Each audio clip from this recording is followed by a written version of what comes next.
Talvez exista uma perda que ainda dói quando você lembra. Mas Marcos 6 nos mostra algo extraordinário. Jesus não estava dentro do barco, mas também não estava distante deles. Enquanto os discípulos lutavam contra o vento, Jesus estava no monte. Ele os via, e quando chegou o momento certo, Jesus foi ao encontro deles caminhando sobre as águas. Observe isso. Jesus não esperou a tempestade terminar para se aproximar. Ele entrou na história deles no meio do caos, no meio do vento, no meio das ondas, no meio do medo, no meio da noite. E os discípulos, quando o viram, ficaram assustados. Pensaram que fosse um fantasma. Eles não reconheceram Jesus. Isso também acontece conosco. Há momentos em que a tempestade é tão intensa que não conseguimos perceber que Deus continua presente. O medo distorce nossa visão. A dor confunde nossos pensamentos. A perda faz parecer que Deus está distante, mas Ele continua ali. Talvez o maior milagre daquela noite não fosse simplesmente o vento parar.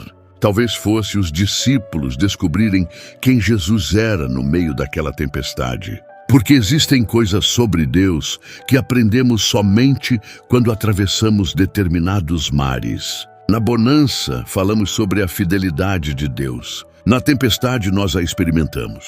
Na bonança, dizemos que Deus é nosso refúgio. Na tempestade, corremos para Ele. Na bonança, sabemos que Ele é poderoso. Na tempestade, descobrimos que Ele é poderoso também sobre aquilo que nos assusta. Por isso, se hoje existe uma pedra no seu caminho, não conclua que a sua história terminou. Se existe uma perda, não pense que Deus abandonou você.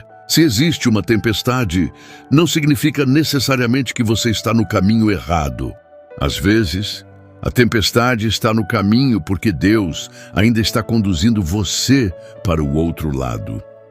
Você talvez não entenda o que está acontecendo agora. Talvez não consiga enxergar além das ondas. Talvez esteja cansado de remar. Mas continue, porque o mesmo Jesus que mandou os discípulos atravessarem o mar foi ao encontro deles quando as forças acabaram. E Ele continua sendo o mesmo. Quando você não consegue enxergar o caminho, Ele continua enxergando. Quando você não consegue remar, Ele continua perto. Quando você pensa que está sozinho, Ele continua vendo você. E quando a tempestade parecer maior do que a sua fé, lembre-se, a tempestade pode ser grande, mas nunca será maior do que o Deus que caminha sobre as águas. Talvez haja uma pedra no meio do seu caminho. Talvez haja uma perda que você ainda não conseguiu compreender.